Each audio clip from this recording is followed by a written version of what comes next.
The wall tools can be found in Revit on the ribbon underneath the Architecture tab. Now technically there are two separate buttons associated with the wall tool. The first button is the actual picture of the wall itself, and if that would be selected, it would activate whatever the last wall command that had been used. But the wall commands themselves can be found underneath the word wall and the little down arrow. So select on the wall tool, the actual word wall. When you do this, you'll find three separate types of walls that you can do. One's an architectural wall, the next is a wall structural, and the third is a wall by face. And based on whichever the last one you've selected and drawn in your drawing area is, that's the command that will activate if you ever select on the picture of the wall up above. So that we can see the difference between a structural wall and an architectural wall, first select on Wall Structural. When you do this, and you scroll down on your properties, you'll see that the structural area underneath properties has some different structural components associated with it, such as standard information related to the depth of the rebar covers, and analytical analysis that can be applied to the walls. In other words, this is setting up your walls so that they can be designed by a structural engineer and have rebar inserted into them. Also so that they can be exported out for structural analysis. Now, if you need to do these things, then using a structural wall is probably the proper way to go. On the other hand, if this seems to be overkill for what you're trying to accomplish, then using an architectural wall might make more sense. Hit the escape key on your keyboard once, hit it a second time, come back up to the wall tool, and select on Wall Architectural. When you do this, and you come down on your properties, you'll see that structural is currently grayed out. What this means is that you don't have to specify the depth at which the rebar is going to be inside of the wall, or you're never going to need to export out any structural properties to third-party software for structural analysis. We find that most architects are going to be using architectural walls, while structural engineers are more likely to use the structural walls. The third type of wall that was on the list is a wall by face, and it's separate from these two types of walls. And if you just hover over that command for about a second, you'll get a flyout that shows what it does.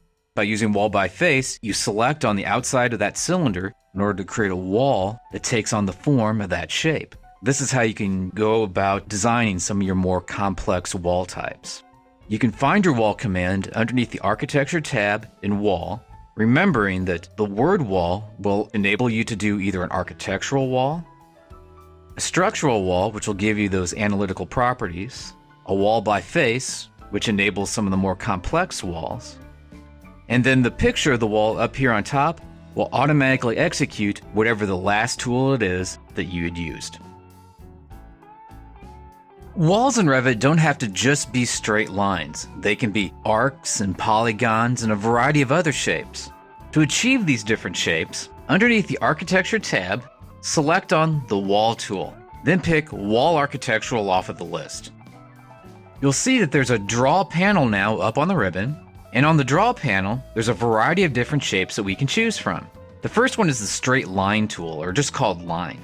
And that's the one that we may be used to, which is select a point, move over to the right, and pick again, and that'll give us a straight line. If we want a straight line that's a specific length, you click once, move over in the right direction, and then type in the dimension that you'd like the wall to be. In this case, if I wanted a wall that was 70 feet long, I just type in 70, enter on the keyboard, and now we have a wall that's 70 feet long. Hit escape a couple of times to get out of the command. Once again, execute the Wall Architectural command, and this time pick Rectangle off of the list. The rectangle allows us to draw 4 walls at once. So you pick your first spot, pick your second spot, hit the escape key once, and you'll be able to highlight each of these walls independently. We drew all 4 walls at the same time, but they're independent of each other, so if we wanted to erase or change one of the walls, we could. There are 2 different polygon commands. We'll select Circumscribe Polygon, pick the number of sides that we want, perhaps 8, click in your drawing area, and then the radius of this circle, I'll just type in 20, and now we have the polygon going around that circular shape of the radius that we specified. We can do the same thing with the circle command. Pick the midpoint, draw it out, click again, there's a circle. We can do a couple of different types of arcs, pick 2 points, and then specify the radius.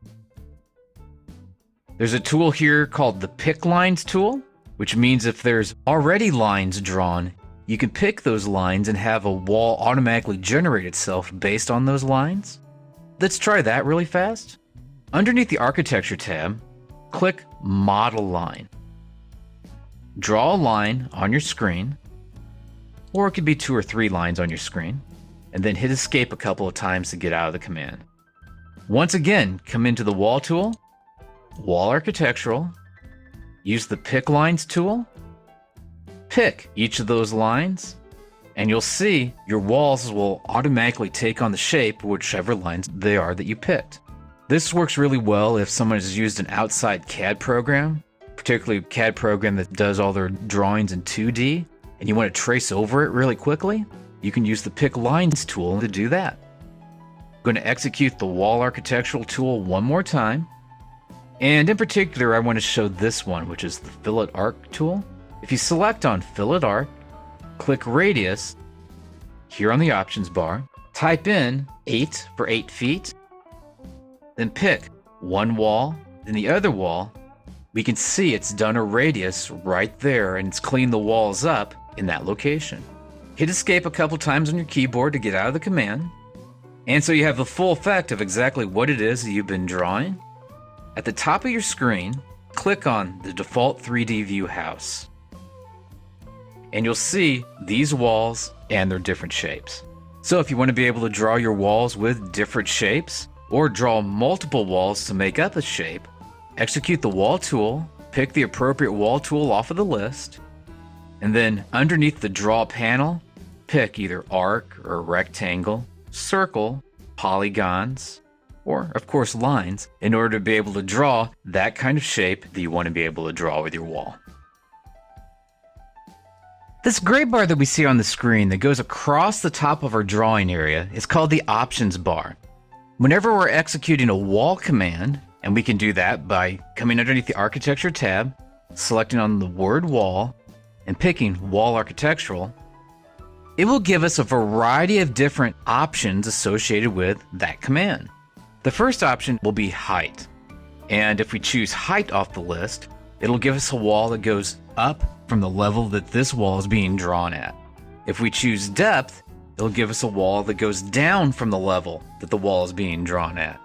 Depth is a good example of a foundation wall, while height is a good example of an exterior wall on the outside of your building. Choose height off of the list because we're going to draw some walls that go up. Basically, the warning is saying is that this wall is going to go up, and it wants you to be aware of it. The next one over is, do we want this wall to go up to a certain level, or do we want to give it an unconnected height?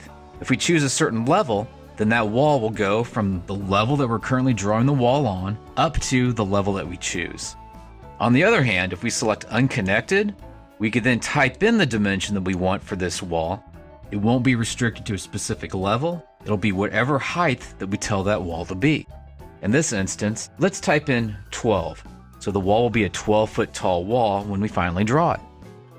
There's an option that says Location Line. We'll take a look at what Location Line does here in just a moment, but let's start the process of actually drawing a wall in. If you click once and move over toward your right-hand side, if the location line was telling us that this was going to go down the wall center line, this dashed line that shows up right there would be going right down the center of the wall. In my case, it's finished face of exterior, so that blue dashed line that shows up is on the finished face of the exterior side of my wall. If I click once to place it, we can see that the wall is drawn in. I'm going to hit Escape on my keyboard once, move up here. In this case, I'll select Wall Center Line. For many of you, yours may have defaulted to Wall Center Line before. But you'll notice that if I start to draw a wall now, then now that dashed line is right down the wall center line of my wall. I'm going to click again, hit Escape to get out of the command. I'm going to execute the command one more time. Now some of the other available here are the core center line, which is different from the center line of the wall because the core center line will give us a line right down the center of the structural part of the wall. Finished face exterior and finished face interior That will allow us to draw the wall based off the finished materials on either the exterior side or the interior side of our walls. Core face exterior and core face interior, that will draw our wall based on the structural elements inside of the wall. In other words, if this wall had CMU block, it'd be off the face of the block. If this wall was made up of 2x4s, 2x6s, then it would be to the face of the studs of the wall, and that would be the core faces of those. And what I mentioned before, which is the core center line, that would be the center of those structural members inside of the wall. The next option there is chain. Chain allows you to draw one wall after another. And you can see each time that I click, it immediately draws another wall. If chain is not selected, each time that I click, it'll put a space between each click that I do as I'm drawing my walls in. And of course, if I put chain back on again, it will draw one wall after another. Another option that's there is offset. If we add an offset distance to this, it'll then draw your wall offset that distance away from those 2 points that you pick. Also, if you hit the space bar while drawing it, it'll flip it to the other side. So if you want the wall to be actually offset not above the line, but below it, you can hit the space bar, then click in order to be able to place your wall. The final tool up here is going to be radius. What radius allows us to do is specify a radius whenever 2 walls are drawn. Hit escape once. Let's clear out the radius box. Let's make sure that there's no offset when we're getting ready to draw these walls. Click the radius checkbox now. We can see in this case it's at 8 feet. If yours isn't, just highlight in here and type in 8 feet. Click once, draw your first wall, then try to make a 90-degree angle and then click again. And you'll see that you'll get a nice big radius between the first wall that you drew and the next wall that you drew. So the options bar will assign a variety of different options to these walls, including whether or not the wall goes up or down, whether or not the wall goes from one level to the next level, or just goes to the height that you specify. It also will allow you to draw from the center line of the wall to the finished faces of the wall, or even to the finished face of the structural members on the inside of the wall. Chain allows you to do one wall after another. Offset will mean that when you're drawing your wall will be offset a certain distance from the spots that you're picking. And then radius will give you this nice clean radius between the first wall that you draw and the last wall that you draw. So the options bar give you a variety of different options related to the walls that you're drawing. Revit has a variety of wall styles and types that you can choose from. To see some of these styles, let's activate the Wall command from underneath the Architecture tab and select on the word Wall. Pick on Wall Architectural, and then on the Type Selector list on Properties, we'll see one of those many wall styles that are available to us. Click the picture of the wall, and here we'll see that there's a basic wall, and these are a variety of different wall styles associated with the basic wall type. Some of these have multiple materials and different kinds of structural properties associated with these walls, while others are very generic walls that can be used during the design process and can be replaced with some of the more complex walls that we see on the list. Also, if we move down, we'll find some curtain wall types and different styles of curtain walls, as well as a stacked wall type and one style of stacked wall. The stacked wall type, what it does is it allows you to stack more than one of the basic wall types, such as we saw up here at the top of the list, on top of each other. Just so that we can see that, if we click on the exterior brick over CMU with metal stud wall, and then draw in plan view that wall type. Next, let's take a look at this in 3D. Come up to your 3D icon, which looks like a little house, and click on it. Here we can see one wall, and then a second wall type drawn on top of each other. And together they make up the stacked wall style. Move over, select back on the Wall command so we can execute the Wall Architectural again. The curtain walls are made up of different panels along with mullions in between each of the panels. To draw those, it's drawing them the same way. You'd select, in this case, storefront off of the list.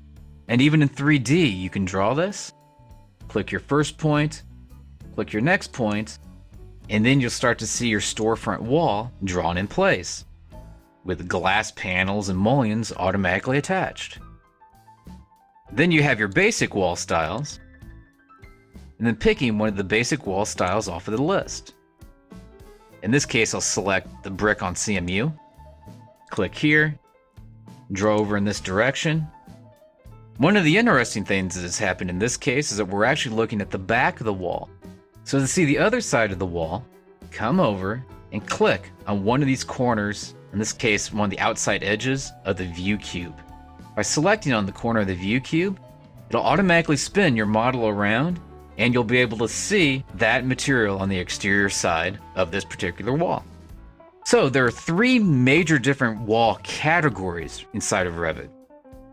The first one, and if we select on wall and wall architectural, we'll be able to see it in the type selector list, and that is the basic wall type. That's probably 90% of the walls that you do inside of the program are a basic wall. And then you could select any of these and draw them in. Then there are curtain walls, which are panels with mullions surrounding them.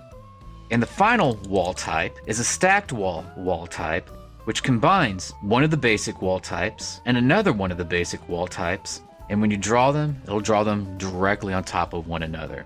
Whenever you're working on a project, simply find the kind of wall that you want to draw, highlight it here in the type selector list, and that will be the type of wall that you're drawing inside of the drawing area. With walls, the level of detail allows us to be able to see the different layers of material associated with a wall. Or it may remove those different layers of material so that we don't see them in that particular view. To understand this a little bit better, let's zoom in here on our first floor plan view, and what we have on the screen is a section symbol going through the wall, and a wall with several layers of material going from left to right. Currently, we can't see any of those different layers of materials. To get a better idea what this wall might actually look like without the thick lines coming around it, let's take a look at it by coming up here to the View tab and selecting on View. Move over and click on Thin Lines. And this is going to remove those dark lines showing up here. Now that the dark lines are gone, we can see that there's something right here, and then we can see the rest of the wall. Well, the something that we're looking at right here is a sill, and we'll be able to take a look at that here in just a minute in a 3D view.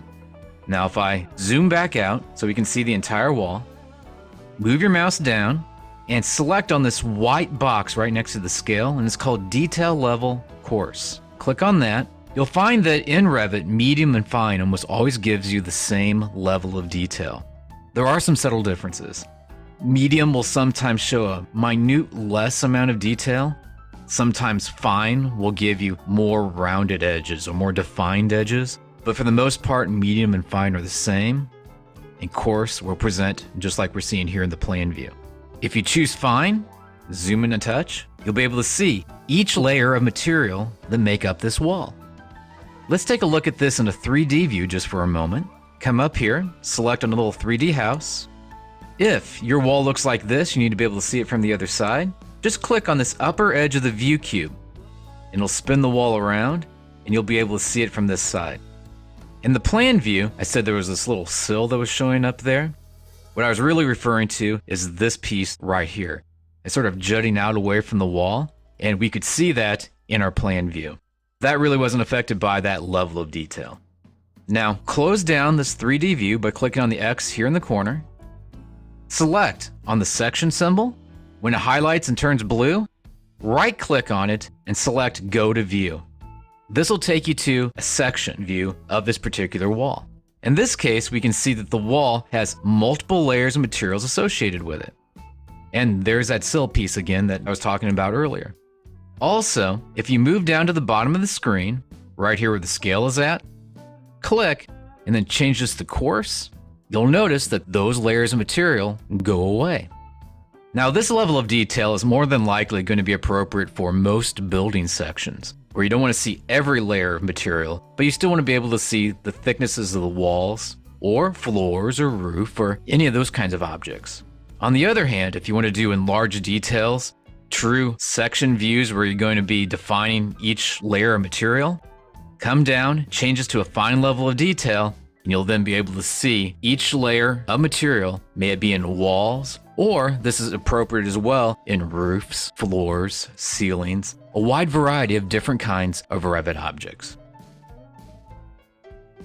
There's a multitude of ways to be able to see a wall's properties after it's been placed. In this example, let's select on this wall that's drawn here in the middle of our screen. After selecting it, we can look at its properties underneath Properties. The first spot is going to be the Type Selector list. This is going to show what type of wall this is. Below that, we'll be able to see how the wall was drawn as far as its location line. Further down, we'll be able to tell that this wall was drawn on level 1. We can see it has an unconnected height of 20 foot. So this wall was drawn on our first floor, and it has a height of 20 feet tall. As we move down, we'll see such information as room bounding. The room bounding checkbox allows us to allow rooms to find this wall. In Revit, rooms are actual objects, and when you place a room, they'll automatically expand out until they find any object that has room bounding enabled. And that's what this checkbox here allows it to do. It allows room objects to see walls inside of Revit. As we scroll down even farther, we can see dimensions associated with this particular wall. In this case, we can see it's 63 feet 6 inches, as well as the area and volume of the wall. And we can see what phase this was created in. Phasing is periods of time in Revit, so we can tell that this was created in the new construction phase and it's never been demolished. All these properties inside of this particular dialog box are called instance properties or instance parameters. Another kind of property that's available to us are type parameters. These can be found underneath the Edit Type button, and if you select on Edit Type, it'll bring up the Type Properties dialog box. And from here, we'll see more properties associated with the walls, including this thing called Coarse Scale Fill Pattern. What Coarse Scale Fill Pattern does in relationship to walls is if you select inside of this box, click on this little dot, you can then tell this wall that at a coarse level of detail, it should be filled up with a certain pattern. In this example, I'll just select a solid fill and click on OK. For the Coarse Scale Fill color, what this does is it allows us to change the color from being black to be a different color. Now usually if I'm going to enable this particular function, this is usually for nice pretty presentation plans, so the walls are going to be filled in dark. But in this case, just so that we can see the color, I'm going to choose a green color off of the list and pull this bar up. Now click on OK once you get your color. We can see that it now has the right color associated with it. We'll take a look at that over here in just a moment. If you select on the Edit button, this is where each layer of material is that makes up these different walls. And we can see the thicknesses, as well as what each material is that makes the wall up. If you want to see this a little bit better, we can pull this over by just clicking on this top bar, pulling it over, and selecting on the Preview button, and it'll show us a preview of what it'll look like in Plan View, as well as if we come down here in View and click on Section, click inside of this area, and you'll be able to spin the wheel to be able to zoom in and zoom out to see all the different layers of materials that make up this wall. Now, let's get out of this by clicking on OK. You notice this is solid fill in green, but this is only going to show up at a coarse level of detail. Click on OK to this. Click here in the drawing area, and if you zoom in, you'll be able to see that this wall is now this green color. But this could be anything. This could be any sort of pattern, so it could be lines or dashes or dots. And this will only show up at a coarse level of detail. So if you come down to this box, click on it and change this to fine, you'll notice that that particular color goes away in this instance. Your properties allow you to be able to manipulate, 1, the way that the wall looks, 2, the materials that are going to be associated with the wall. Also, 3, it's going to allow us to be able to change things as the height of the wall, what level that the wall is going to be hosted along with, how the wall is drawn, and a variety of other kinds of properties. And if you want to be able to make changes to a wall, just remember, select on the wall first, and then adjust its properties over here underneath Properties. Basic wall styles are used for a wide variety of different types of walls in Revit. and they're by far the most used walls in the program. To draw in some basic walls, let's begin by making sure that we're underneath level 1 on floor plans in the project browser. Now, the reason I'm going to be on level 1 is when we draw these walls in our project, I want the base or the bottom of the walls to be at the elevation of level 1. Then I'm going to have the tops of these walls either go up to level 2, level 3, or as high as level 5, their own different elevations. Let's take a look here at those heights by coming underneath elevations and then double clicking on south in the project browser. Now if you zoom in on the different levels over on the right hand side, you'll see that level 1's at 0 feet 0 inches, and that's where the bottom of each of these walls is going to be located at. Level 2's at the 10-foot mark, level 3's at 20, level 4's at 30, and then level 5, which is going to be the top of the parapet or the top of the exterior walls, is going to be all the way up at 33 feet in the air. Now, click on the X in the upper right-hand corner of the screen to close down the south elevation view. Now we want to draw in some regular walls here in our view, and we'll start by drawing them in where these green lines are located at. And this is going to draw a garage in the upper right-hand side of our site. Make sure that you can see your properties palette, and now select on the picture of the wall underneath architecture. When you do this, you'll see on the type selector list on properties that basic wall 8-inch shows up. It's going to be called generic 8-inch. And if you scroll down on the type selector list, you'll be able to see the variety of different wall types that are currently loaded into this project. Everything that we're looking at in this grouping, they're all underneath basic wall styles. The first one that I want to do is going to be the exterior brick and CMU on a metal stud. This is the wall type at the very top of the list. Click on that to select it, and we're going to draw that in where these green lines are at. Zoom in so that you can see each of those green lines. Make sure that the height up here on the options bar is selected. If you chose depth instead, the walls would go down. Because height is selected, the walls will go up. This warning message is just because I changed from height to depth and back to height again. Where it has unconnected, change that to be level 3. If we left it at unconnected, we could have typed in the exact height we wanted the wall to go to. By telling it level 3, it means that these walls are going to go up to the level 3 elevation, whatever that is. Location line, it's a wall center line currently, but what that means is that the walls will get drawn directly centered on these green lines. And that's not really what I want to do. I want the outside edges of these walls to be lined up with the green line. Let's choose finish face of exterior. So the outside face of the exterior wall, that's where it's going to line up with. Make sure that chain has a check mark in it. And now see that that line is highlighted. With the line highlighted, come down and click the upper left-hand corner first, move over. And when you do this, you'll see a temporary dimension going across the top of the screen. Now, we're not going to type in anything here, but I do want to point out that whenever you see that temporary dimension, and we can see it changing its numerical value as I move from one side to the other, whenever you see that, you can type in a dimension, such as 10 feet or 20 feet, and the wall will automatically become that length that you type in.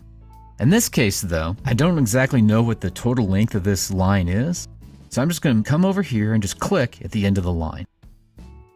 I'm going to continue that process of just clicking all the way around where the green lines are at until I come all the way back to this first endpoint where we first started the walls. And we can see the walls have cleaned up on themselves to have nice, perfectly clean corners. Hit escape a couple of times to get out of the command. Let's take a look at this in 3D. And we can do that by clicking on the little house icon up here at the top of the screen. And it's called Default 3D View. This is currently how they look. Also, if you move your cursor down toward the bottom of the screen, there's a box there that says Visual Style. If you select on that and pick on Shaded, you'll be able to see colors. So you can see it's a red brick as well as a gray CMU block down at the bottom of the walls. Now, I'm going to zoom back out again and now click on the X in the upper right-hand side of the drawing area. After doing that, zoom back out, and now we're going to draw some walls here for the main body of the building. The first wall we're going to do is going to be an exterior wall, and it's going to be for this line right here. To do that, underneath the Architecture tab, once again, select on the picture of the wall. Instead of this wall type though, we're going to choose another one off of the type selector list, and it's going to be exterior insulation on masonry. Its height, it probably shouldn't go all the way up to level 5, but just for this example, we're going to go ahead and take it all the way on up to level 5 because we can adjust that height later. Change that to be level 5. Location line, that's good. And chain, make sure that it still has a check mark in it. Now the one thing I do want to change is going to be up here. Before we were drawing this using the line tool, and we could do that exact same thing again by clicking line and then clicking again. But another tool that's available to us, since we already have the line work drawn out, is this tool here called the Pick Lines tool.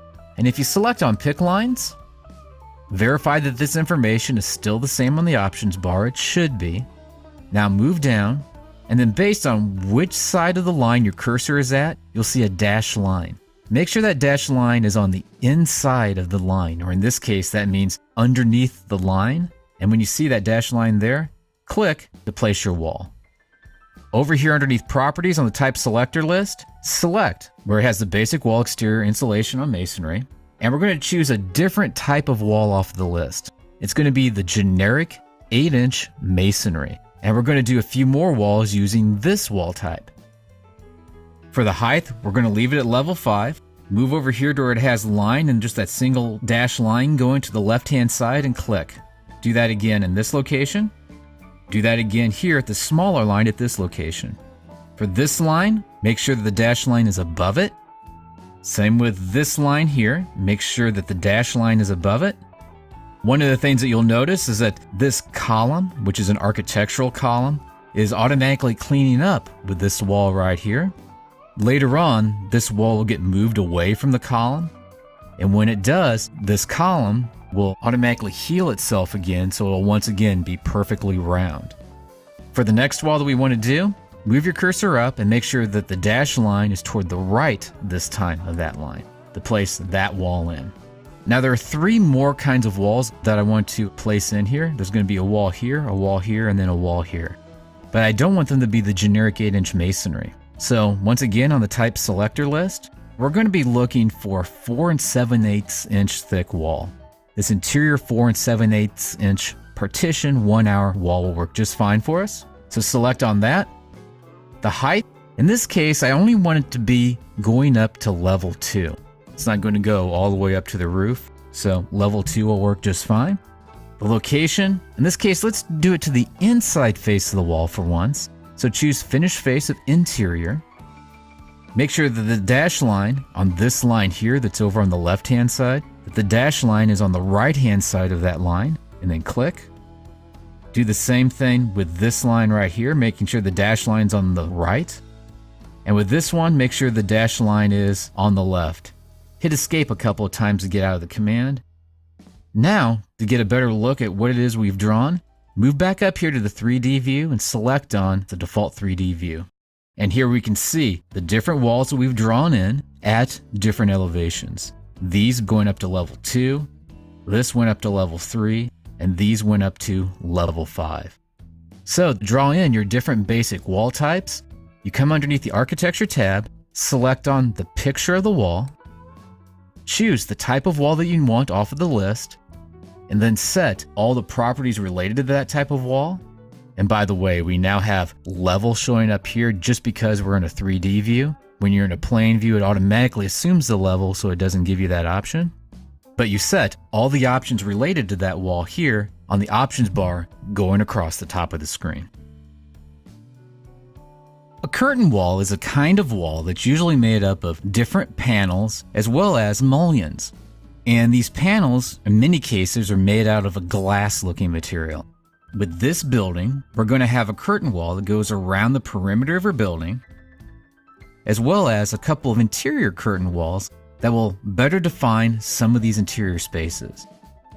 To begin drawing these curtain walls in, we'll once again use the Wall command from underneath the Architecture tab.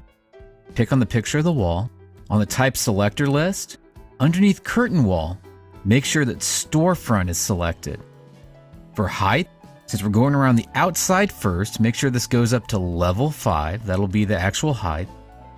And there's also an option here called offset. Type in 2 feet for the offset.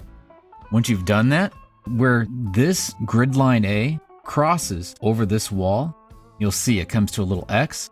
Click, and then move over toward your right-hand side. Zoom in a bit. Click at the intersection of these 2 grids, which is also the center of the column, and we can start to see this is the curtain wall, and here are the different mullions and individual panes of glass that make up this curtain wall system. Now, click again at the intersection of these 2 structural grids. At 1 and C, where those 2 cross each other, click. Come back out again, where 1 and A cross each other. I'm going to have you click.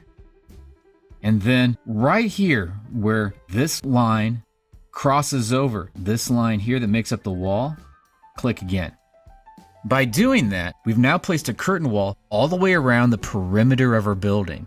By setting the 2-foot offset, instead of drawing that curtain wall right along this line, it offset it 2 feet in this direction so that it would be around the perimeter but still falling around these grid lines. If we zoom back out again, I want to put another one right in this location and yet another one in this location here. So zoom back in, execute the wall command, make sure storefront is checked, set that offset distance once again to be 2 feet. As far as the height, have this just go up to level 2. We don't need it to go up as high because it's only going to apply to this floor. Pick the intersection of these 2 lines, and then pick the intersection of that, and hit escape a couple of times to get out of the command. Now we can always use our modification tools later to clean up this so that this will come over to this wall, and so that these 2 will come together at an intersection. Now do the exact same thing over here. Use the wall command, make sure that this is level 2, set an offset distance of 2 feet, and then draw from the intersection of that wall in the line and this wall in the line. And then hit escape a couple of times to once again get out of the command. Now to get a better look at what it is that we've drawn up to this point, select on Default 3D View. And now you can see the curtain wall surrounding the outside of the building. And if you hold the Shift key down on your keyboard, as well as hold the wheel down at the same time, you can then rotate this around and be able to see the curtain wall on the inside as well. One final thing, if we move down here to the bottom of the screen and on Visual Style where it says Hidden Line, change this to Shaded, we'll be able to see the color of these individual panels that make up our curtain wall system. So curtain walls are drawn in much the same way as a regular wall. Just execute the wall command and then choose the appropriate curtain wall off of the list, and then pick each point that you'd like that curtain wall to be drawn in at, as well as setting the different options related to how high you want that curtain wall to be. If you need to make a copy of a wall an exact distance away from another wall, you can do that by using a command called offset. Now to execute that command, let's take a look at these 2 walls that are close to each other here in our drawing. What I'd like to do is make a copy of this wall here and copy it over to the right-hand side to make a similar space as to what we see over here on the left-hand side. And ultimately, these are going to be 2 different restrooms. So to do that, move your mouse over here and then select on this wall. When you do that, you'll have your modified tools available to you here on the ribbon. After that, move up and then select on the offset command. Click on offset. We're going to select a numerical distance, and it's going to be offset a certain distance away from this wall. Now, I do want it to be offset 8 feet. But there's one thing to consider. It's not really getting offset by just 8 feet. In order to do that, I also have to compensate for whatever the width of the wall is. And in this case, this wall is 4 7/8 inches thick. So I need to add that to my dimension. So up here in the offset, I'm going to type in 8 foot. I'm going to put a space in, 4, another space in, 7/8. By doing this, it's going to offset this wall 8 feet, 4 7/8 inches in the direction I specify. Move your mouse into this area, highlight on the wall, make sure that the dashed line shows up over on the right-hand side, and then click at that point. Now this is exactly 8 feet away. Actually, from the face of this wall to the face of this wall, exactly 8 feet. If we want to take a look at that, we can. Hit escape a couple times on the keyboard, select on one of your walls, it actually doesn't matter which one you select, come up here and then choose on Measure Between Two References. Click the face of this wall, then click the face of the other wall, and you'll see that it's 8 feet in between them. The trick is to first select the wall that you want to offset. Then give it the length or the distance you want to offset it away from the other wall, and also take into consideration if you want that specific distance between the two walls, that distance plus the thickness will equal the total distance that needs to be offset to give you that interior dimension. The trim command allows two walls to come together at a common intersection. To see that, let's zoom in here to where we have column grid 2 and column grid B crossing each other. I'd like to have this wall and then this curtain wall to come together at a common intersection. To do that, I'm going to begin by selecting on the wall itself. After the wall's been highlighted, take a look up here on the ribbon, and there are technically 3 different commands which are considered the trim command. The first one, and the one that's really probably the most common, is Trim Extend the Corner, where you select on one wall, select on another wall, and they both come together at a corner. We're going to try that with this particular wall, and I'm going to tell you right now that it's not going to work quite right, and that's okay, but I wanted to show you what the effect is going to be. So, select here on the Trim Extend Corner, click on this wall, click on the line there that makes up the curtain wall, and it looks like it's going to bring them to a corner, but as you can see, they're hitting each other and not really cleaning up the way that you'd like them to clean up on one another. The reason is that one of these is a curtain wall and the other is a basic wall. Now if this had been 2 curtain walls, they would have cleaned up on each other just fine. If these had been 2 basic walls, they also would have cleaned up on each other just fine. And when I use the term clean up, it means that when the 2 walls would touch each other, they'll have a nice, smooth material transition in between the 2 of them, as opposed to what we have here, where they just hit each other. So to undo this, I'm going to hit escape a couple times on the keyboard, come up here to the undo command, and click the undo arrow. Now they've been pulled back apart again. Select once more on this wall, and there's 2 other kinds of trims that we could try instead. These 2 in fact work almost identical to one another, except Trim Extend Multiple allows you to do more than one, and this first one just does it once. Let's use this Trim Extend Single Element. So click on that, move down here, and down here you'll be able to see it says Select a Reference as the Trim Extend Boundary. What it wants us to do is select on the face, in this case of this mullion. Now click the end point of this wall. When you do that, it's now brought this wall down, so it's now perfectly in line where the edge of this mullion is at. Now let's do the same command again. We'll want to select on this face, and then bring this over so that it lines up here at the intersection. So there's 2 different, or technically 3 different types of trim commands that are available to us. The first one, which is Trim Extend the Corner, on regular walls, such as these 2 basic wall types over here, it'll bring them together and bring them to a perfect corner and have no material problems. It'll just clean up on one another like this. In certain conditions though, you may need to use Trim Extend Single Element. By using that, you can bring one wall down and line it up with another wall.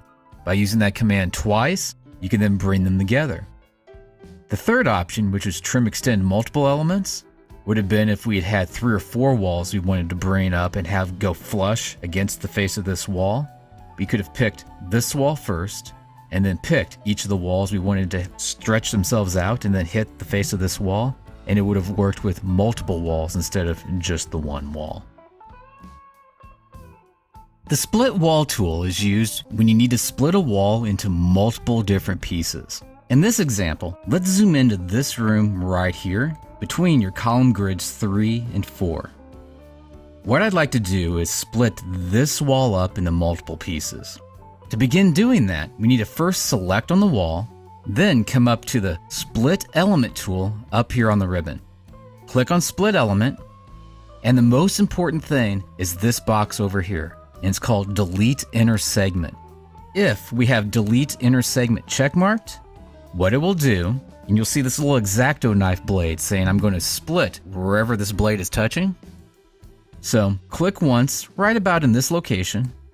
Because Delete Inner Segment is checked, if you click again, it'll delete the inner segment between the first spot and the second spot that you picked. So this wall is still a full height wall, this is still a full height wall, but there's no wall located in this location anymore. Now the other thing that you could do, and in order to execute this, let's hit Escape on the keyboard a couple of times, come up here to the Undo key, and select Undo twice. The first time removes the second split that we did. The second undo removes the first spot that we clicked on the wall. So select on the wall, come up here to the Split Element tool, and in this case, let's do the second thing that we can do, which is clear out Delete Inner Segment. It'll no longer ask us to click twice to create an opening. In this case, we're only going to click once. Now move your X-Acto knife blade until this one line goes straight up and down, right in that location, right down the center of this wall. When you're there, click. It doesn't look like anything has happened. Now, on some monitors, you might see a line going straight up and down at this point. It just sort of depends on the computer that you're at. Hit Escape a couple times on the keyboard, and one of the things you'll see is if you highlight over the left-hand side, and then highlight over the right-hand side, that this wall is now split in half exactly in that location that we just selected at. And by doing this, we can now select on the right-hand side and then hit the Delete key on the keyboard to delete that inner wall segment that was there. So the Split tool allows us to either delete the inner segment between two spots that we pick, or by clearing out the check mark for a Delete Inner Segment, it'll split a wall up into one half and then another half. When dealing with walls, the Align tool allows us to line up different walls with one another. To see this in action, let's zoom in over here to the left-hand side of our building and then taking a look right about where column grid B is at. What I'd like to do is extend this particular wall over and align it with this wall. To do that, we need to start off by selecting on this particular curtain wall. Now, select on the Align tool. After picking on Align, pick the face of this mullion and then the endpoint of this curtain wall. And we can see they're now lined up with one another. If we click the little padlock, they'll stay lined up with one another, even if the floor plate should change a little bit, so that maybe this curtain wall would expand out to be a foot further out or a foot further in. This wall would also get a little bit longer or a little bit shorter as required. Also, if we zoom back out again, come over to this side of the model, let's go through the same process. Except in this case, I want to bring these walls down to line up with the face of the mullion. Hit Escape a couple times to get out of the command, select on the curtain wall, and then choose Align.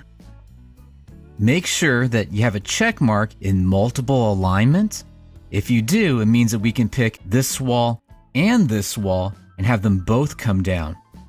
So, highlight on the face of this mullion right here, pick the face of this, and what it'll do is it's going to drop this down so it's in alignment where this blue dashed line is at. Do the same thing over here, and we can see they're now both aligned flush with this wall here. Now if we hit Escape a couple of times, it may look like they're not quite perfectly aligned, but the only reason is that the lines have different thicknesses associated with them. If we want to see this without the line thicknesses getting involved, move up here to the View tab and pick on Thin Lines. And we can see that in fact these lines do line up. Now let's do the same thing over here. What we'd like to do is have the face of this wall line up with the endpoint of this wall right here. So let's go through the same process. Select on one of the walls, come up to Align, pick the face you want to align to, and then pick the face that you want to have aligned to that blue dashed line down there below. And we can see it's now moved it off, and it's now lined up this wall with the endpoint of this wall right here. So the Align tool's job is to line up the face of one object to the face of another object. A family in Revit indicates a specific type of object. For instance, a door family would indicate a door that you're placing in your project. A window family would indicate a window. Other kinds of families would be tables, chairs, sinks, toilets. All families, all objects which have three-dimensional properties and can be loaded into a Revit environment. In this exercise, we're going to discuss how to load specific door and window families into our project. Underneath the Architecture tab, we can find two separate commands. One's the door command, and the other's the window command. In Revit, both of these commands do almost the exact same thing. As far as placing doors and windows go, they might as well be the same element because they both are treated and act the same way when it comes time to place them. That being stated though, by executing the door command, and if you move your mouse up and underneath Architecture select on door, you'll get a list of all the doors which are currently loaded into our project. So select on the picture of the door on the type selector list, and we'll see there's currently two different main types of doors loaded in our project. One are in metric, and the other are in imperial units. These we might use later on in the project, but I do see a door or two that we could use that aren't in the project at the moment. So to load these in, move your mouse over and select on Load Family off of the ribbon. When you do this, there'll be a group of folders showing on the screen, and we want to double click on the Doors folder. Now click once to highlight the very top door on the list. When you do that, you can then use the arrow keys on your keyboard to arrow down and begin to see the selection of the different types of doors that we can load into our project environment. Now most of these will execute just perfectly whenever we first execute the door command. I do want to point out that there is a type of door though that we can load into the project that won't execute quite the way you might expect. And that's any door that starts with the words curtain wall. Curtain wall doors will only work inside of curtain walls. They don't work inside of regular Revit walls. Vice versa can be said as well. A regular Revit door, which works just fine inside of normal Revit walls, do not work correctly inside of curtain walls. So you always need to be careful as to which door that you load into your project so that you know that this door will place inside of this type of wall. In this instance, I want to load two separate types of doors. One will be a curtain wall door so that we can get in and out of our building. So move your mouse down and pick on Curtain Wall Storefront Double and select on Open. This is now loaded in a curtain wall door into our project environment. Something that you'll find though is if we look underneath Properties, those curtain wall doors do not show up underneath Properties. Curtain wall doors are actually special kinds of doors. They're a kind of door that will not show up underneath the door pull down. They show up underneath a different location. Now let's go ahead and load in a different type of door, the kind that loads in the walls, and we'll see it on our pull down menu over here on the side. Select on Load Family, double click on the doors. Now the kind of door that I want to load in will be an overhead door sectional. So select on Overhead Sectional and click on Open. You'll now notice that Overhead Sectional is available underneath Properties here on the Type Selector list. Just an everyday average Revit door. The one thing that's different about it though is it's the type of door that is an overhead door. You could drive cars or trucks or equipment in and out from it. This will be the kind of door that ultimately we'll be placing over here in this outbuilding that we have beside our main structure. For right now, we're just going to leave these doors alone, so hit escape a couple times to get out of the command. Now that we've loaded in two kinds of doors, one for curtain walls and one that'll go into a regular wall, I want to load in now a window that we can start to place into this outbuilding structure here as well. And I'd also like to place that window here inside of our main building structure. To do that, move the mouse up and then select on the command for window. You'll notice that there's an option here and it'll say fixed. This is the type of window that's currently loaded in the project. If we want to load some more, once again, we could come over here to Load Family and we could click on the word Load Family to load these directly in. But I want to show you another spot where we can load families into a project. Underneath the Insert tab, there's a button there called Load Family, and this does the exact same thing. The big difference is whenever you execute it from underneath Insert, it will just load that family in and not try to place that family automatically. Click Load Family, scroll down, double click on Windows, and in this case I want to load a double hung window in. Now before you double click on it or click on Open, I just want to say that if you click on it once, you'll get a preview of it just like you did with the doors. Also, another type that's here is double hung with trim. If you click on double hung with trim, you'll see there's trim now all the way around this window. This works the same with doors. This is actually the way that I usually recommend adding trim to a door or a window, is picking one that already has the trim around the outside edge of it, and make certain that the door or window has the right size trim going around the exterior edge, as opposed to not having it and then trying to place it later, which usually ends up being a lot more work. In this case, I think I will choose the double hung with trim and click on Open to load this into the project environment. I'm going to hit Escape in order to get out of the original window command that I'd had activated before going to Insert and clicking on Load Family. Now the thing to remember is whenever you're going to be loading these different door and window families in, there's two different spots that you can do it from. The first spot is going to be from underneath Insert and then Load Family. And the other spot that you can load them in from is by executing the command themselves. So in this instance, Architecture, Door, and then choosing on Load Family. This is how you insert doors into existing walls. To do it, underneath the Architecture tab, first select on the Door command. After selecting on Door, find underneath the Properties on the Type Selector list the 8-foot by 6-foot 6-inch overhead sectional door, and select on the dimensions themselves. If you select on the picture or on the gray, it won't work. You have to select on the actual dimensions for that door upon placement. You can see a preview of this door we're getting ready to place. We can see the sill heights at 0 feet 0 inches, so that's how high this door is going to be off of the ground. Move your mouse into the drawing area, and when you do, you'll see a circle with a line through it. This is indicating that doors can only be placed in walls. And currently, it's not on a wall, so there's no place for us to be able to place this door. But if you move your mouse straight down until it's touching one of the walls, you'll be able to see that door trying to get placed into the wall. In fact, in this case, let's go ahead and place 2 of these doors in. Move your mouse over, then when you get the 6-foot dimension, click in order to place the door. Move your mouse over again. When you see the 6-foot dimension on the right, click again, and that will place another one of these overhead doors into our project. Now I'd like to place a normal swinging door, access door, here in the side of the building. To do that, we can stay in the command, but we'll need to click on the pull-down menu, which is the Type Selector list, and select 36 by 84 off of the list. It too is going to have a sill height of 0 feet 0 inches. It also has a head height of 7 feet. Move your mouse over so that it's selecting on the wall that we want to place this door into.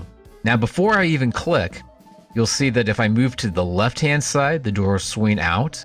And if I move my mouse to the right-hand side, the door is going to swing in.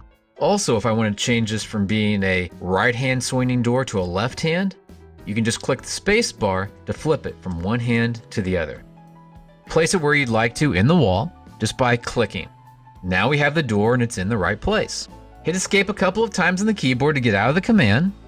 Another function of doors that I want to show is if you select on the icon of the door, with most doors you'll see a pair of arrows. If you click one of those pair, it'll flip the door swing from being in the building to out of the building. The other one will change it from being a left-hand to a right-hand swinging door. So even after placement, you can adjust the door swing so it's going in the appropriate direction. Now I'd like to place a few more doors on the interior side of our building. In this case, zoom into this part of the building. And the 2 doors I'd like to add are going to be a door here and a door here leading into our restroom areas. At some time in the future, we'll add some doors for an elevator, as well as a door to be leading into our staircase area.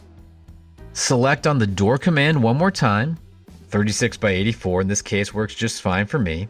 If I didn't want to have this kind of door, I could always come up here to load and then load in a different type of door for this condition, but 36 by 84 should work just fine for this area. Move down here, hit the space bar in order to switch the door swing so that it's up against the wall, and then click to place that door in.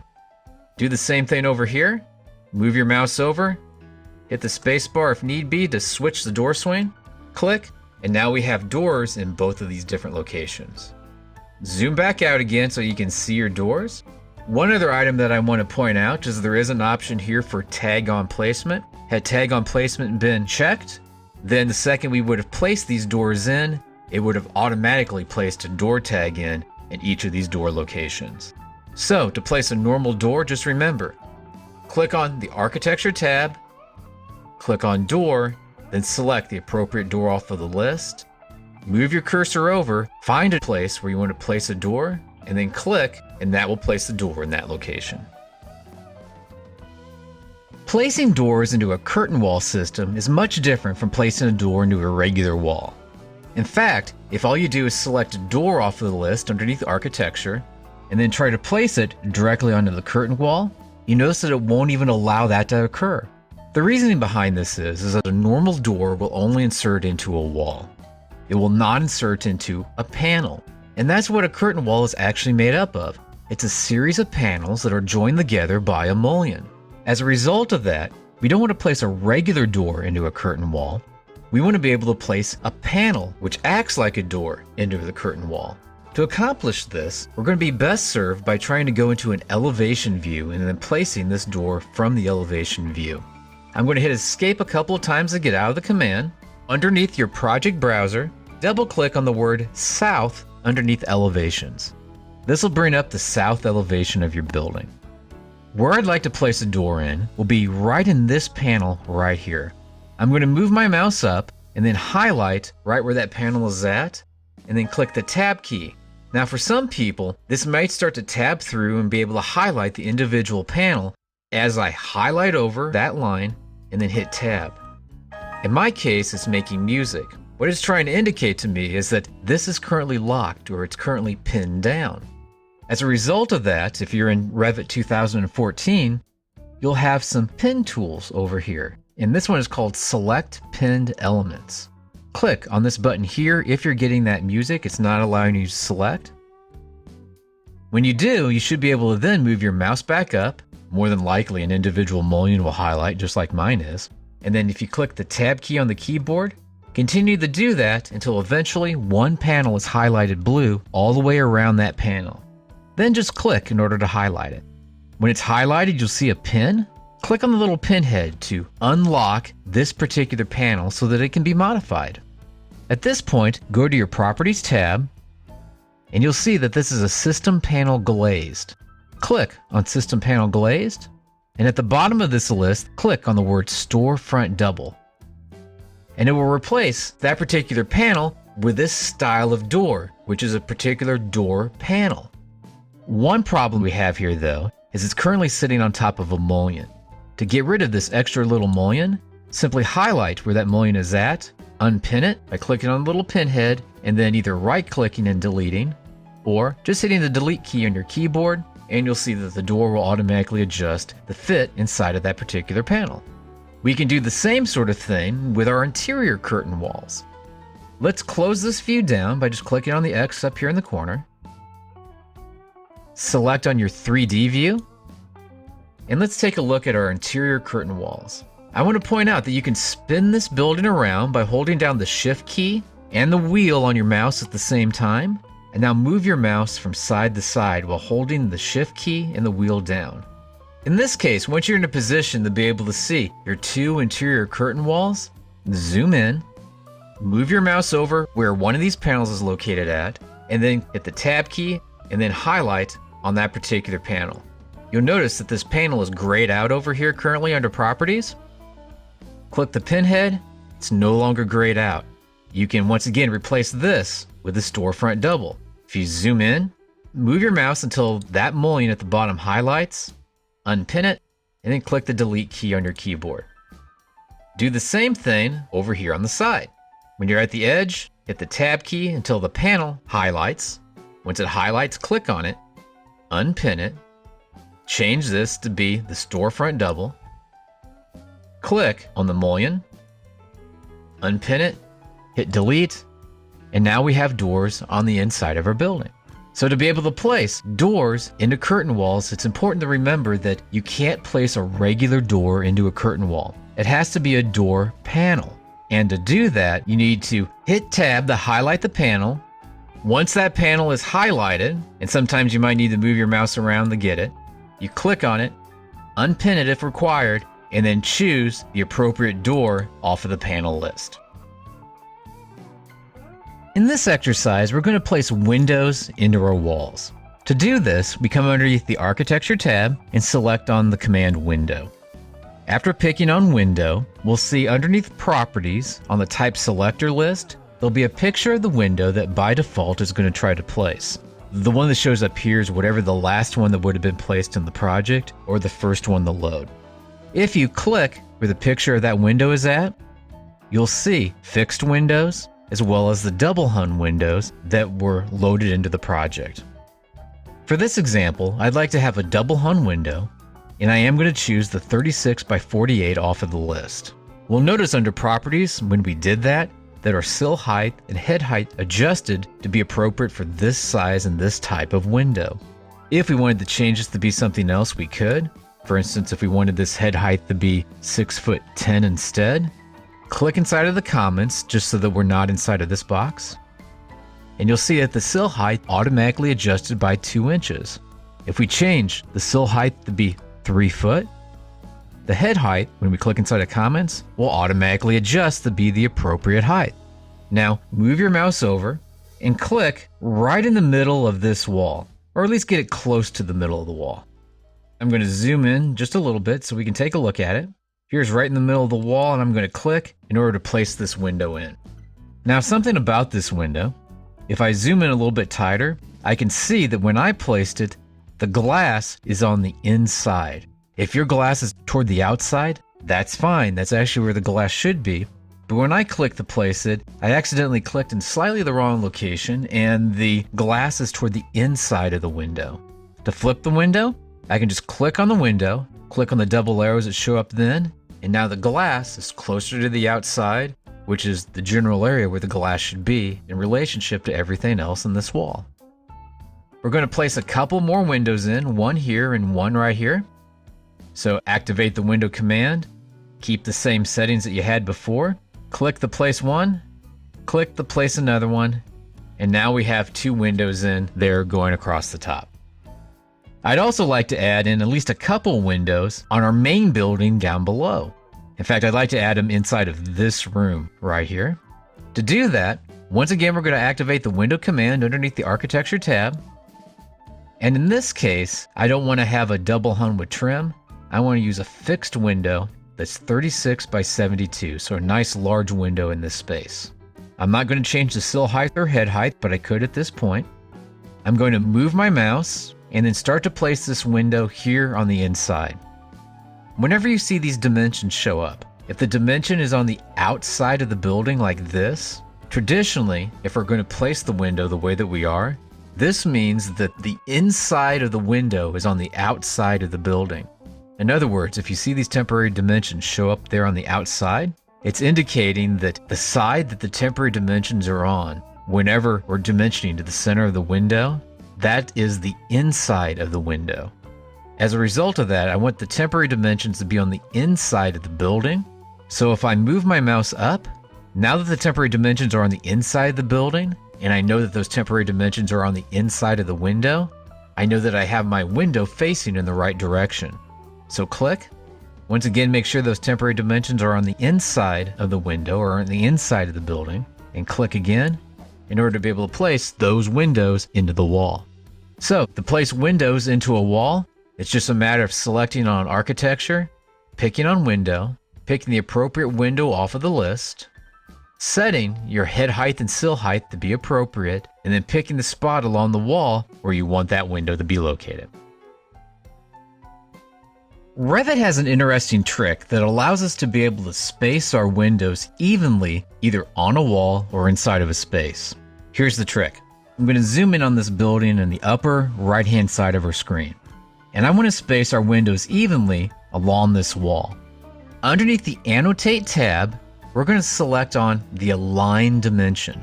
So pick Align. You'll notice it has Wall Centerline as an option.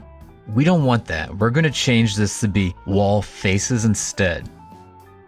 And Individual References is exactly what we want to have. What we're going to do with this dimension is we're going to pick the outside face of the wall. We're then going to click where the center of the window shows up, click again where the center of the window shows up, and then click on the outside face of the wall. This next part is fairly important. Move your mouse up and then click somewhere out here in space without selecting on anything else. When you do that, you'll have this dimension string coming all the way across and a little EQ with a line going through it. This stands for equal. So when we click on the EQ with a line, it's now equalized the dimensions between this spot and this spot and this spot and this spot. It's the same distance. We can see that if we hit escape a couple times on the keyboard, select on the line that makes up the EQ dimension, and underneath properties, it'll say equality text. Click where it has equality text, select the little down arrow, and then change this to be value. Move your mouse into the drawing area and you'll now see the spacing between each of these windows. If you just click out here in space, there you'll have your dimension string. If you want to leave that, that's okay. But another thing that you can do is just select on that dimension string and hit the delete key on your keyboard. It's going to give you a warning message. Don't worry too much about this right now. Click on the OK button. What the warning message was saying is that even though the dimension is gone, these windows are going to continue to be equal no matter what happens to our drawing, whatever happens to our building. What this means is if you select on this outer wall here, now look at your keyboard, click the right arrow key.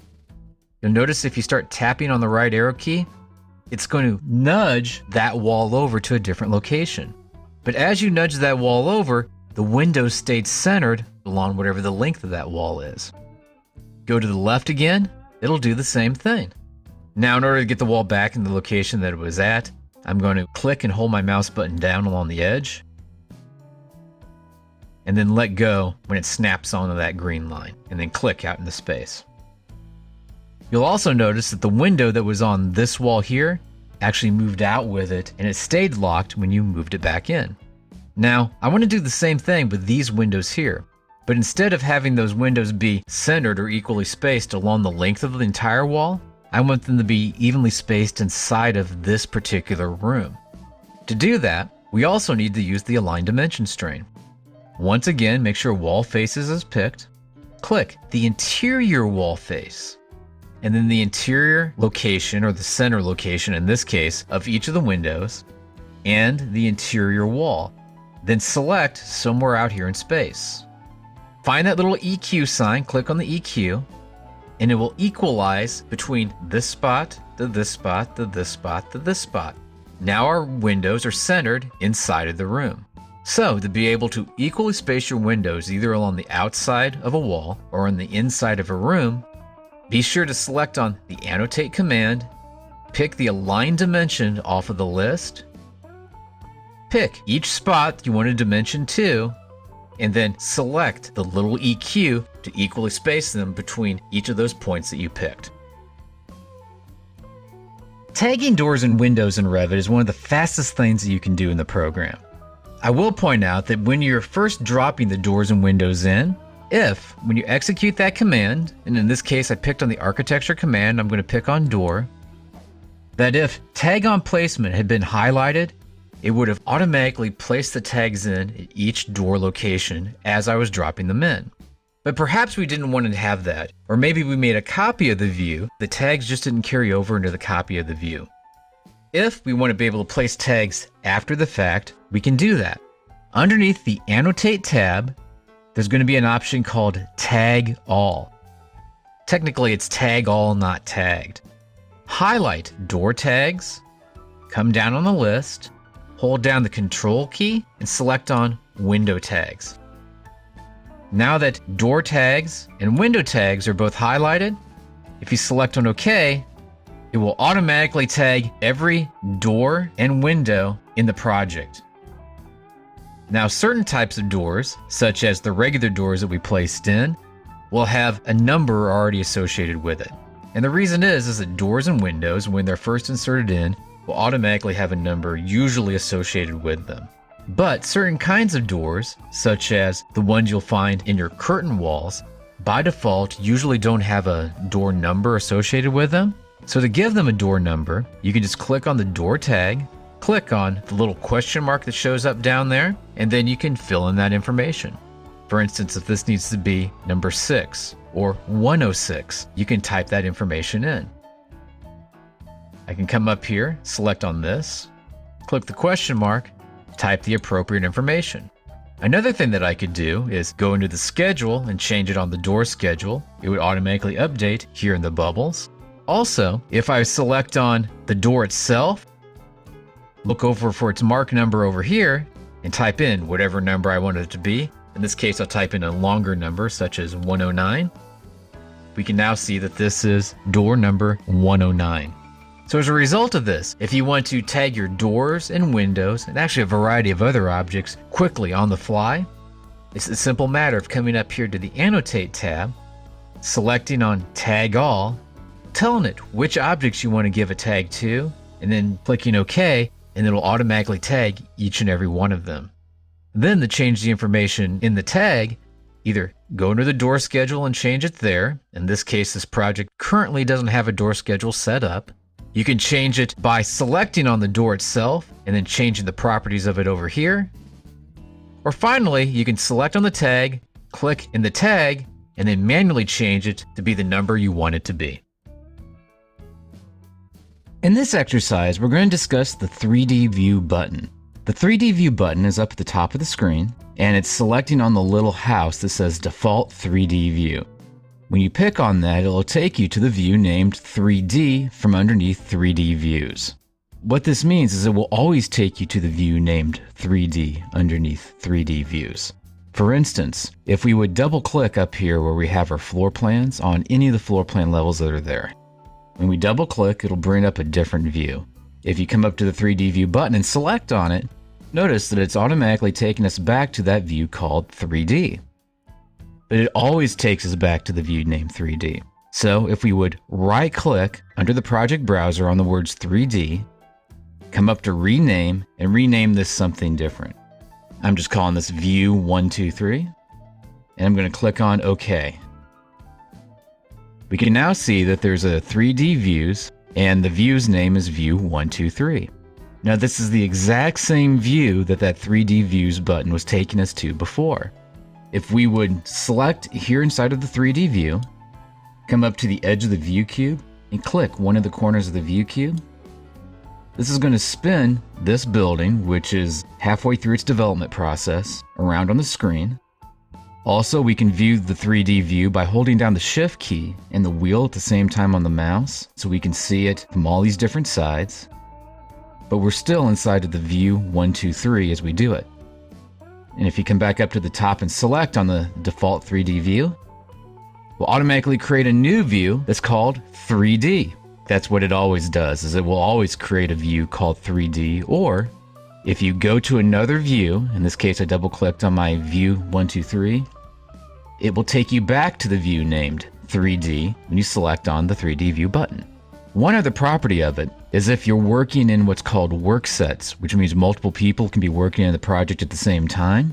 If that's been enabled, then whenever you select on the 3D view button, it will have 3D and then your name after it. What this is indicating is that that's your default 3D view as opposed to other people who's working on the project's default 3D view. 3D views are great for being able to take a look at your model, zoom in and zoom out, and just get a better analysis as to what's been drawn on the screen up to that point. Now everybody might have different needs. As a result of that, everybody has their own default 3D view link over here on the side so that you can work inside of your own default 3D view without messing up anybody else's work. So the 3D view button is located up here at the top of the screen, looks like a little house, and when you select on it, it'll always take you back to a view named 3D. Elevation tags are used to document the way that the front of your building or the sides and back of your building will look. We can find elevation tags here in our drawing, and they're these rectangles with the triangular shapes that are pointing toward the building. Each of these elevation tags has a corresponding view underneath the project browser, and we can find those underneath Elevations, Building Elevation, and we can see that they have the names East, North, South, and West. The South elevation corresponds to if this was a map, and this is the South side, this would be the North side, this is East, and this is West. Let's double click on the word South underneath Elevations in the project browser. This is going to open up the South elevation view, and as we can see inside of this view, this is what the front of our building looks like. Normally once you have a South elevation or North elevation view, you can come in, you can adjust such things as the height associated with each of the levels. Also, you can place dimensions, do notes, and be able to mark this up so that it has the appropriate information so the building can be built. Now let's take a look at plan view again. So move up here and select on the X in the upper right-hand side of the screen. Once you do that, you'll see the 4 elevation tags again.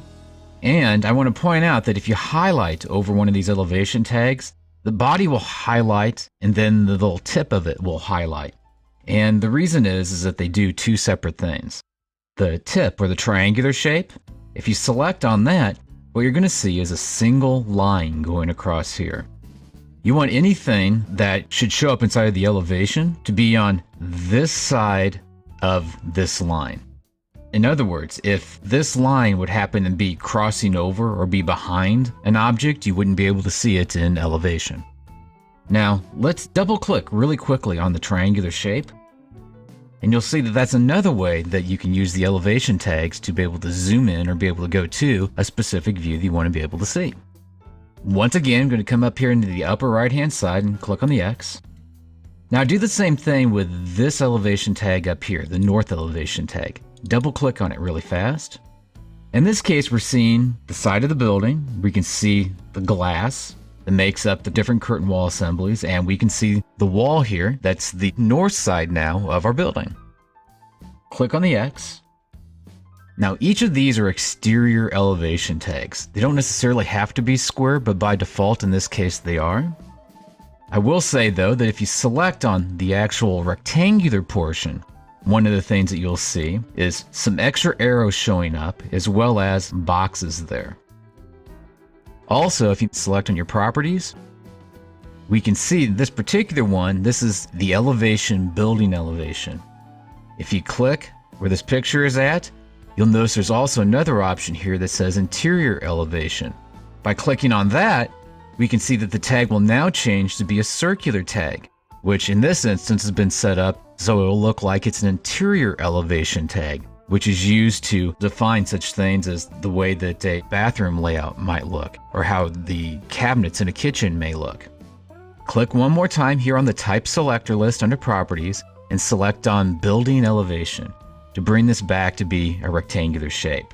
Now that interior one is the one that you're probably going to be a little bit more likely to have the extra arrows associated with it. So let's create a condition like that over here inside of our drawing. In this instance, I'm going to zoom in to one of the bathrooms. It currently has no fixtures placed inside of it, so it's going to look like it's in the inside of a blank room, but that's going to be okay for us for right now. Move up underneath the View tab on the ribbon, then find the elevation tag and select on elevation. Here on the type selector list under properties, change this to be an interior elevation tag. Then move this in here, and I don't care which direction that the arrow is pointing in, just click once it gets to be inside of the space. And then hit escape a couple of times to get out of the command. The next thing I'd like you to do is select on the circle and put a check mark in each of these boxes that show up. And then click out here in space. What we've done is we've now placed an interior elevation and it's looking in all 4 directions.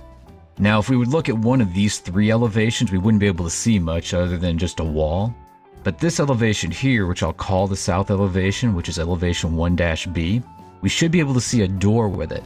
So if you double click really fast on the arrow there we can see that wall with the door inside of it. So we were able to, on the fly, create an elevation based off of that elevation tag. Also, if we look under the project browser at this point, we'll see that there's a new category associated with interior elevations. And if we expand that out, we can see each of those different views, including elevation 1-B, which is the view that we're currently in. So to place elevation tags, it's a matter of coming underneath the View tab and then selecting on the elevation tag. You will notice that in this case, it shows up as being grayed out. To place an elevation tag, you have to be inside of a plane view to place your elevation tag. So elevation tags are designed to allow you to create either interior or exterior elevations to better document your designs. Section marks are used to cut a section through the walls, floors, ceilings, in general just the different materials that make up your building. In this case, I'm going to take a section, which is underneath the View tab, and Section on the ribbon, through this back half of our building. Right now, the only thing that happens to be drawn are really a series of walls. We currently don't have any floors or ceilings in this building, so this section is only going to show a section going through the walls. I'm going to zoom in just a little bit so we can take a look at the section. I'm going to click once, come down, and then click again. This places the section symbol here inside of our floor plan view. I want to mention that there's dashes showing up in here. And the reason is that this here will be the detail or the section number, and this is going to be the page number whenever this view is eventually put onto a page. So when it comes time to do our construction documents, we'll move this section view out onto a page, and these dashes will automatically fill in with the correct information based on the information that it has when it's placed on its sheet. Also, we can see that there's a little double arrow here where the section is at. If we select on the little double arrow, that'll flip it from looking in one direction to looking in the other direction. There's a break mark here. If you select on the break mark, which is gaps and segments, it will allow you to split this line here that makes up the section. This won't affect the way that our section view looks. It's just a documentation tool. Also, if you move your mouse up here and click on that little break mark again, it'll automatically heal that particular section. Another thing of note is in order to be able to see whatever you want to see inside of the section, then this dashed box is going to give you an idea as to what's going to be inside of this section. So what this means is that in this case, we'd be able to see the back wall as well as anything else that would be inside of this particular box. If we wanted to see less of it, you can click on the arrows and then drag the arrows back. Now because this back wall is no longer inside of this box that shows up, it will no longer show up inside of our section view. I'm going to click out here in space. Next, I'm going to select one more time on this line, zoom out just a touch, and we're going to see that there's two different options and they look the same on both ends. If you click on that, it'll either remove that particular end, it'll give that section bubble on the end, or else it'll give you the nice thick dark line. And you could do the same thing on the other end. These can all be customized inside of the families so that this can have the look that you'd like to have inside of your own set of construction documents as well. Now let's take a look at this section by just double clicking really fast on the circular part of it. In this case, it's taken us to a building section that has a very low level of detail associated with it. If I zoom in a little bit, we can see that this is just some line work. But there is an option down here that says detail level, and if you change this to a higher level of detail, and in this case I did a fine level of detail, you'll be able to see each layer of material that's associated with this particular item, in this case a wall. Now I'm going to move up here, I'm going to click on the X to get out of this particular view. Now let's do a full building section the same way. So come up here to section, underneath the View tab, click once, move over, and click again. Hit escape a couple times on the keyboard. Now, before when we did this, I double clicked here where the circle was to see the view. You could still do that, but I want to point out that underneath the project browser, there's now a sections area, and if you double click where section 2 is at, that'll take you to your full building section where we can see everything that shows up inside of the section. And we could take the time to detail this out if we wanted to change the level of detail so things would appear slightly differently. In this case, let's try changing this to a fine level of detail and see if any changes actually occur. You'll notice that very little has changed, if anything at all. And the reason is that we're cutting through very little except for the mullions and the glass is associated with each of these windows inside of the curtain walls. If these had had more elaborate detail, then changing this to a fine level of detail may have given us more information. So the purpose behind sections is to be able to cut sections through your building so that you can see how different layers of material are put together. One of my favorite Revit commands is the camera view. Now, the camera view is exactly what it sounds like. You're holding a camera and you're taking a picture of your building. And when you do this, you'll be able to see what that picture would look like if you were standing at that spot at your construction site. In this case, we're going to place 3 separate cameras inside of our building. The first spot where we want to place a camera will be out here, and we'll be taking a shot of our building looking in this direction. The second spot we'll take a picture from will be inside of the building, and we'll take a look at the walls and the doors and the windows, anything that might show up inside of that particular view. Then we'll create another camera view that'll be on the outside of our building, and we'll be looking straight up the wall so we get a feel for what the building will look like as we're approaching it and we're getting very close to entering through the front doors. To begin, come underneath the View tab on the ribbon, over here to 3D View, and select on the word Camera. When you do this, you'll get a little camera icon, and that'll follow your mouse around on the screen. We need to look underneath the Options bar where it says Offset Distance. In this case, it's going to be standing at the 5 foot 6 inch elevation mark with the camera. So that's where we'll be holding the camera in our hands, is 5 foot 6 inches off of the ground. And you can adjust that if you want to. Also, where we're going to take the picture from is going to be level 1. But I will point out that we can use any of the levels that are currently designated in our plan. So we could be standing on the 2nd floor, the 3rd floor, up on the top floor, and surveying our building from that particular elevation or from that location. Here though, I want to be on level 1, stand out here at the outside of my site, and then click once in order to place the camera. Now move your mouse in the general direction of your building. The important thing here is making sure that your entire building is inside of this triangular cone that's showing up as you're moving your mouse around. If you would stop it short, all you'll get is that little corner or the outside of your building. But anything that shows up inside of the cone will show up inside of your picture. So by clicking way out here, we'll get a picture that goes way out to the outer extent of our building. And we can see everything that we'd be able to take a picture of from that spot looking in that direction. Now let's take a look at this with a little bit of color associated with it. On the bar going across the bottom, there's an option called Visual Style. Select on the Visual Style button and change that to Shaded. This is going to add color to our glass. Give our masonry units here on our interior walls that gray color that they're supposed to have. Now, let's take a look at this kind of view from the interior.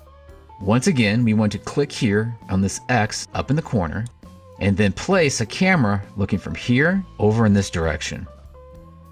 So underneath the View tab, 3D View, select on Camera. Click once, do your cone, and then click somewhere in this general area. It doesn't have to be exactly where I'm clicking, but out here toward the outside of your building.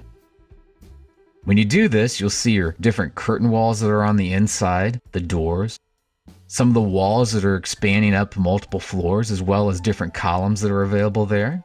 And if we want to see this in color, once again, we can come down, select on the box, change the shaded, and see the different colors for the interior of our building. This is going to come into play especially when we start dropping in our floors and our ceilings. This will allow us to envision the way that the floors, the ceilings, the lights, everything that we design is going to look inside of our structure. Now we need to create one more view, so come out here to the outside and click on the X. Something you may have noticed is that those previous 2 cameras, the one we placed over here and the one that we did here inside of the building, are no longer showing up. If we want to see those cameras again so we have a better idea as to where we're taking the pictures from, or maybe we even need to adjust those cameras after the fact, move over here underneath the project browser, select on one of these 3D views. In this case, I'm selecting on 3D View 2, which will be the camera here in this location on the interior of the building. Right click when it's just been selected on once, and select on Show Camera. Then if we needed to move this camera, you could just click on it and drag it to whichever location you'd like it to be at. But I like it where it was at, so I'm just going to let go right back at the spot where it was sitting at before. Now let's create that one more 3D view. 3D views and camera. Stand somewhere in this area and click. What we want to do is look straight up, but the easiest way to do this is to place our cone first and then tell it that we want to look straight up afterwards. Move your cone out in this direction and then click once you get to the other side of the building. Now we're just looking through the wall. Instead though, we want to point the camera up toward wherever the roof is at. So to accomplish that, we need to come underneath the properties, and with this outline still highlighted in blue, that means that we're looking now at the properties of our camera view.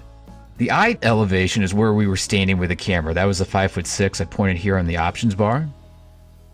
The target elevation is where we've been clicking whenever we've placed that cone. So the middle of that cone, that's where the target elevation is currently located at. Well, I'd like that target elevation to be way up in the air. So let's create a extremely high target elevation. In this case, 300 feet should do it, and select on Apply. By doing this, we're now looking 300 feet straight up in the air. We can see now what the exterior of our curtain wall is going to look like if we're standing down near the base, down where the doors are at the front of our building. And of course, by coming down to the visual style, you can change this to be shaded so that you can see the different colors of the glass as well as the current color of the mullions. So cameras are used as a design tool to be able to visualize either the exterior of the building or the interior of the buildings. This will aid us when we're going through the design process to be able to see whether or not we have our flooring material the way that we like it, our ceilings in the right locations, our light fixtures located in proper spots so that the design looks complete and looks natural and looks the way that we want it to be. Sometimes when you are working on a project, you will have the need to duplicate the information from one view into a new view.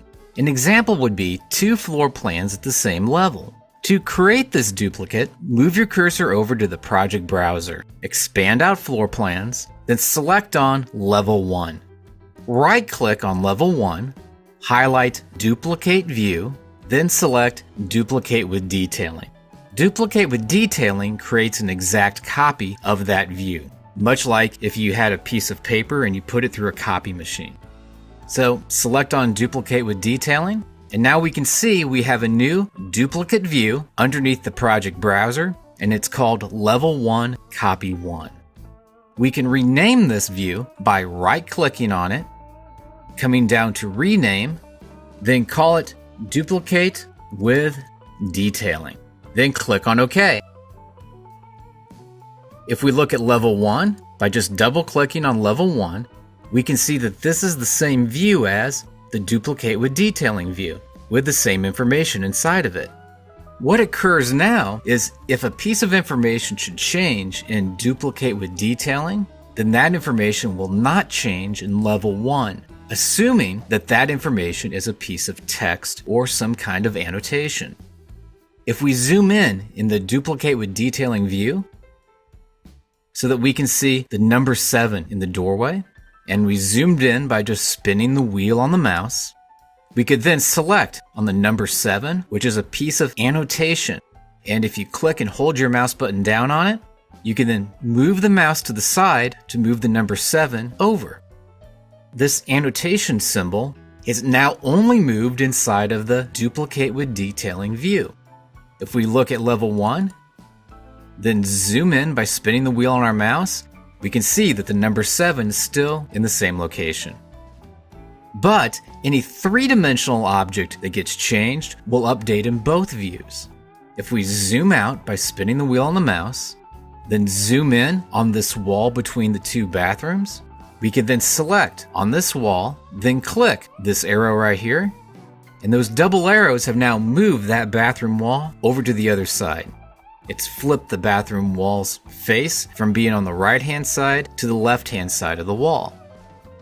If we look at the Duplicate with Detailing view, we can see that that change has also occurred with this wall inside of this view because a wall is a three-dimensional object.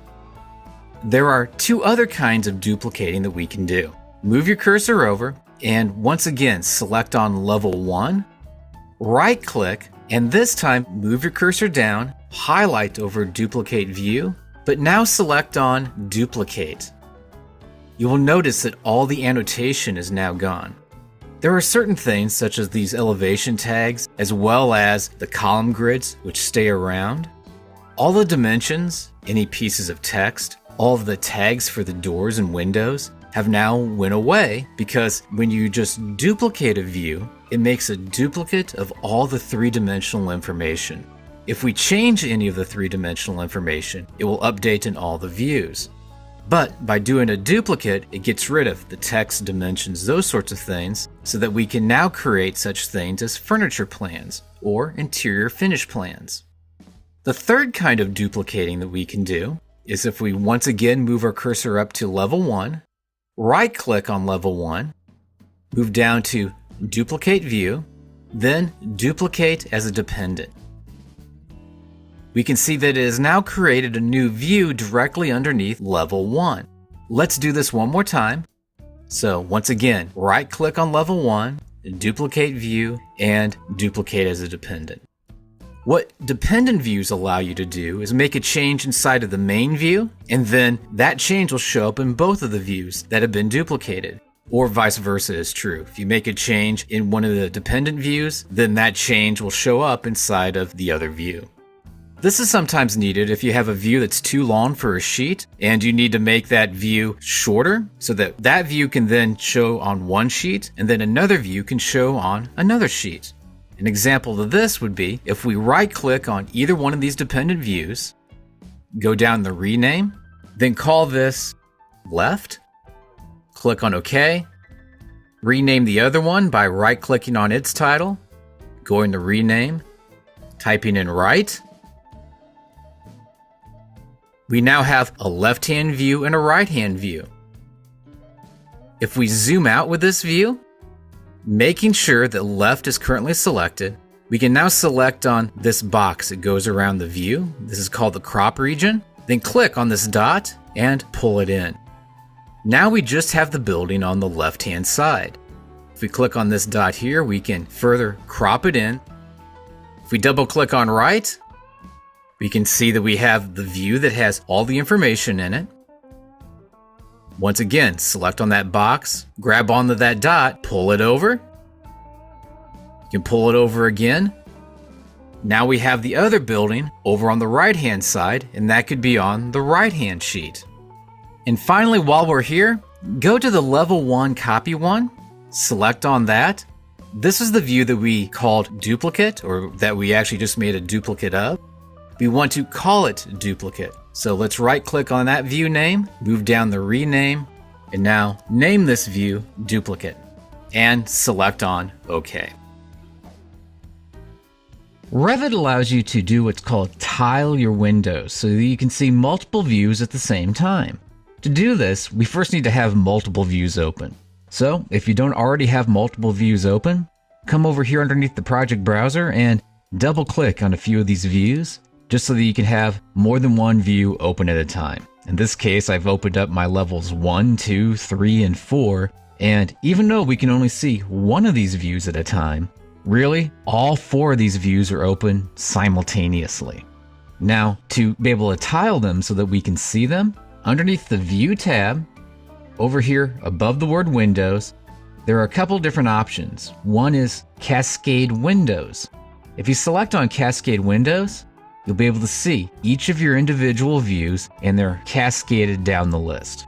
If you have a view that was minimized, such as what this one was, you can select on this button here, which is the first one, which is Restore Up, and then select on Cascade Windows, and you'll be able to see all 4 of those views at the same time. Now at this point, you could take the time to move these around on the screen by just dragging on the titles up at the top. Also, the second you select on any of the titles going across the top, that becomes the active view, and any properties that are associated with that particular view will change and update as you select on that view. But the other option that we had was to tile the windows. So instead of having them overlapping each other and you manually having to adjust them so that they all fit on your screen, if you select on tile, it will automatically try to tile each of these windows, and then you can zoom in and zoom out of each of these different views the way you'd like to on the screen. Now, to be honest, I rarely have 3 or 4 of these open like I do currently. Even 3, such as this condition here, would be a fairly rare thing for me to do, that I'm just going to click the X here in order to close one of these windows. What I usually have though is I'll have one open and then I'll have a second one open. So I'm going to close my level 4 as well as my level 3 views by just clicking on the X up in the corner. Then I'm going to click on my 3D view icon up at the top of the screen and then select on Tile Windows. By doing this, if I make a change in the 3D view, I'll be able to see what that change would look like here in my plan view. And vice versa is true as well. If I make a change in my plan view, I'd then be able to see that change over here in my 3D view. Now, I don't want to make a major change to my model. I kind of like it the way that it is. But just to demonstrate that, if underneath the Architecture tab, you move down and select on the picture of the wall. Then here in your plan view, click one spot, move over, and then click another spot. When you do this, you'll automatically see another curtain wall show up over here on the side. That's that curtain wall that you just drew in this view. If you decided to move over to your 3D view and then move the curtain wall, you'll see that that updates over here in your floor plan view. And if you delete it, and you can delete it by either hitting the delete key on the keyboard or clicking on the red X up here, or just right clicking and then going to delete, you'll see that it deletes it in both views simultaneously. So, by coming underneath View and selecting on Tile Windows, you can have multiple views open at the same time and be able to see those changes if you're working in one view in the other views that might be affected by those changes. A very common practice when working in Revit is you'll move underneath the project browser, you'll open up one of your views, you'll open up another view, and then you'll open up yet another view. And for the purposes of this exercise, feel free to just open up several different views over here from the project browser. When you've completed that, what you'll find is that you have the one view that's open here on your screen. Most people don't realize is that this actually opens up multiple views at the same time. If we want to see that a little better, move up here and select on Tile Windows. And we'll see each view that we double clicked on just a moment ago. The problem with this is that if you have too many views open, then if you make a change in one of those views, it'll have to regenerate that change in each of the views that change could show up in. So if I moved this curtain wall, for instance, it would have to update that move in this view, as well as in this view. Anytime that your computer has to update views, it'll start to slow things down. And you don't want to do that. So to speed things up, start closing down your extra views.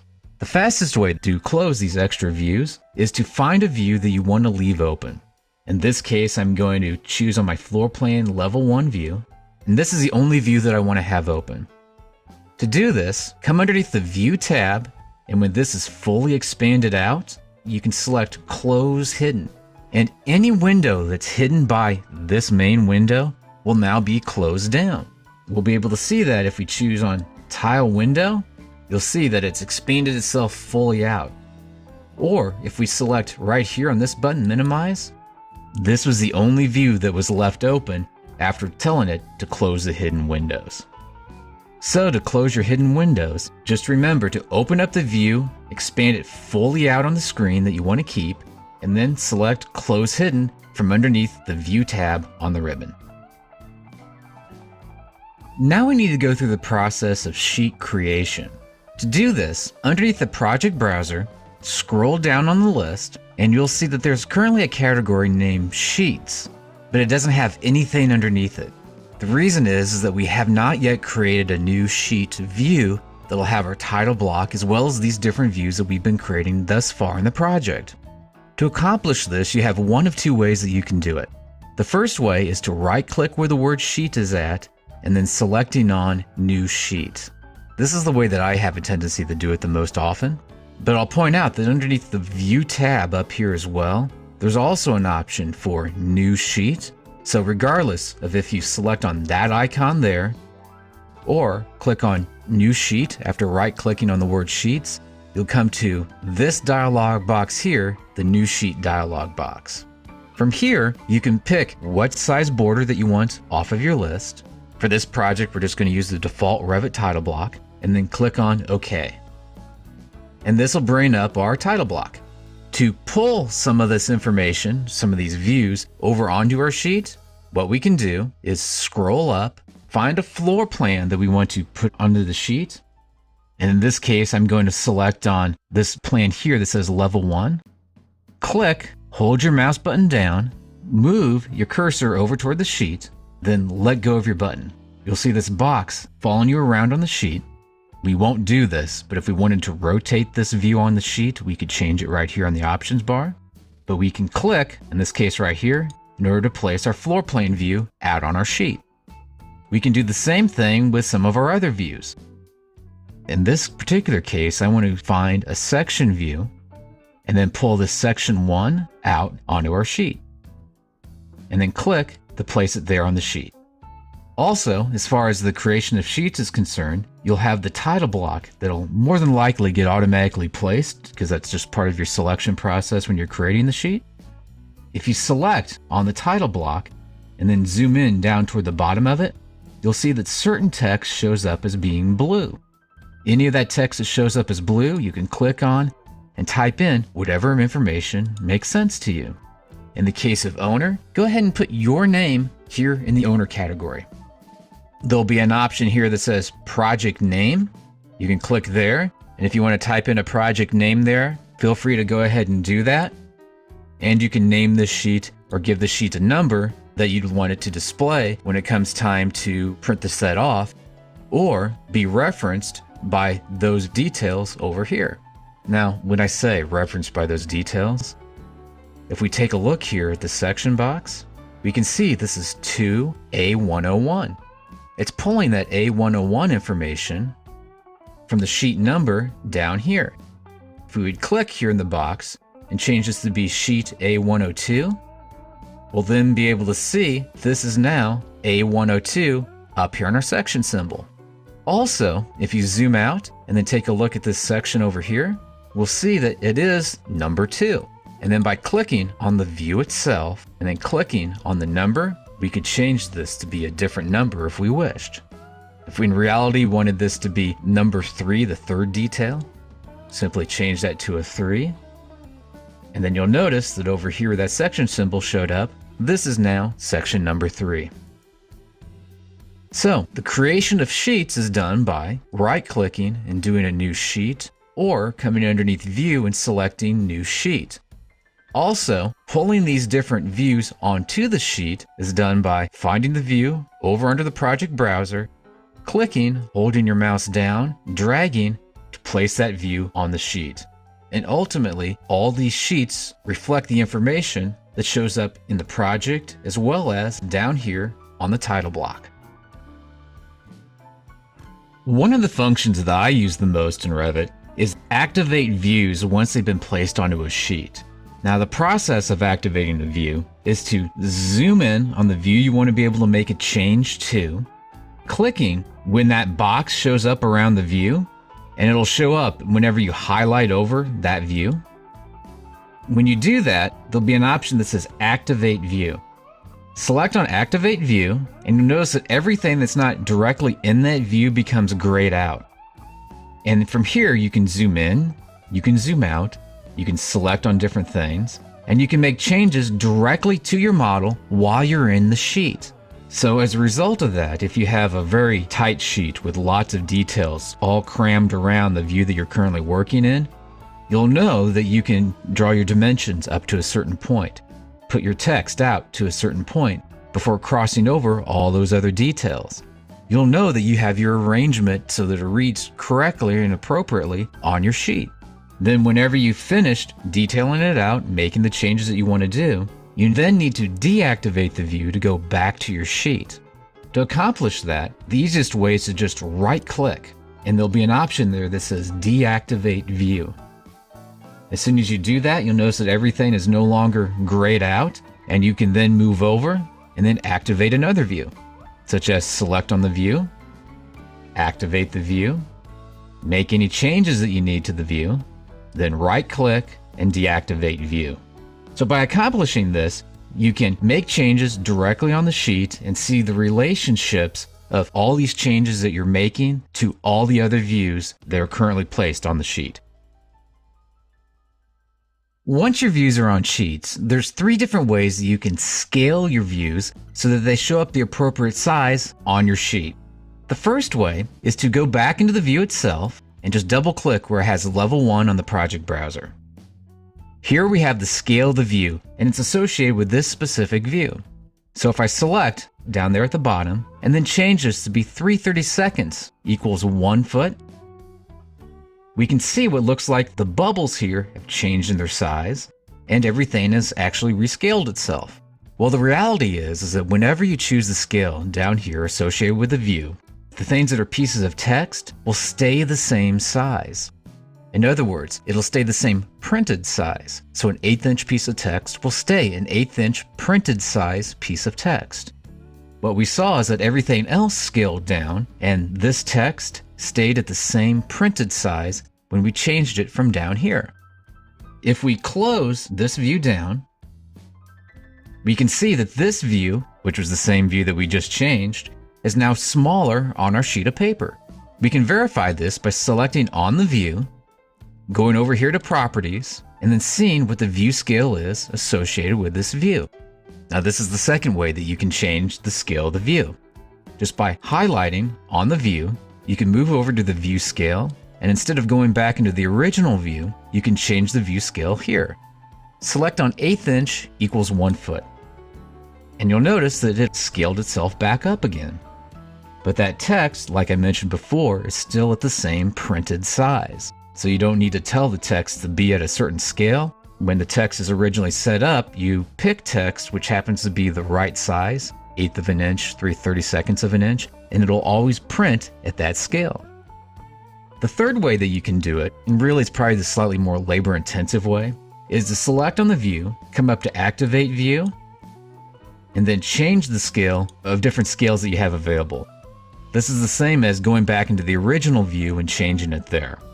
Whenever you're done, you can right-click and then deactivate view. That'll bring you back to your sheet of paper, and the scale will then go away.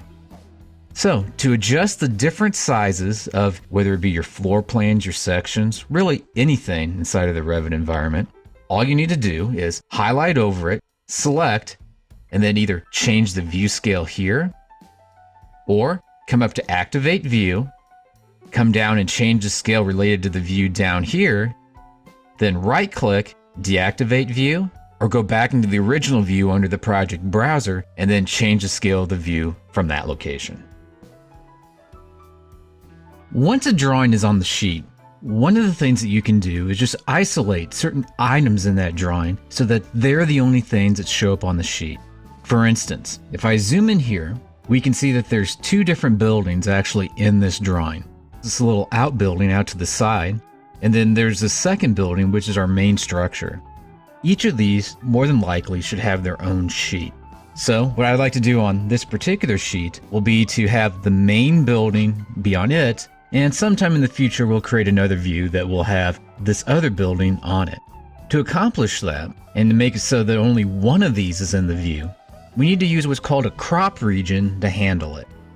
To do the crop region, begin by selecting on the view, and you know that you have it whenever you've highlighted over it and this dark box shows up and you click on it. Next, come up to Activate View. When you do this, we've now activated the view, and we can see that the other things that are on the sheet have now been grayed out. It's only those items in this view which are nice and dark and bold. Now we want to activate the crop region, and we can find the Show Crop Region command right next to the little eyeglasses. So click on Show Crop Region. That brings up this Crop Region dialog box, which will surround our current building. Select on that crop region so it's highlighted in blue. Come down to the bottom, click and hold your mouse button down on the dot and pull it up. When you do this, you'll notice that everything starts to crop itself off. It shrinks it up. In this case, I'm going to do the same thing with this elevation tag. So I'm going to click on the dot, drag it over, and since the elevation tag is no longer inside of that box, when you let go, we can see that part got cropped out. Now, before I do the next two, I want to point out that there is this option that says Edit Crop. If you select on Edit Crop, we can then draw in the exact shape that we would like to have. So you can select on the line tool, pick a spot, come down, pick another spot. I'm going to hit the Escape key on the keyboard a couple of times. Now I'm going to select on the top line, click on the dot on the end, and then drag that dot over. And do the same thing again. Select on this line, click on the dot, and then drag it down. By doing this, we have this shape, and I'm now avoiding this part of the building. Click on the big green check mark, and you can start to see what's going to be left. I'm going to zoom in just a little bit. Once again, select right here on the crop region, and you'll see that even after the fact, you can click on the little blue dot, drag it forward, drag it back, in order to be able to cut out some of the extra stuff. I'm going to do this one more time. Click on that top dot, drag it down. So now I just have these items that are inside of the box showing up. Once we get to this stage, move back down to the bottom and now hide the crop region so it no longer shows up. That building no longer shows up over here, and we were able to make this be whatever shape that we wanted to in order to window around this building and just have that part of the building show up. The important thing now will be to right click and then use Deactivate View. We can now zoom back out and we can see that everything on the sheet is nice and dark the way that it should be. One other thing that I wanted to point out is if we go back to this level 1 floor plan just by double clicking on level 1 under the project browser, we'll be able to see that that extra building has now been hidden inside of this view as well.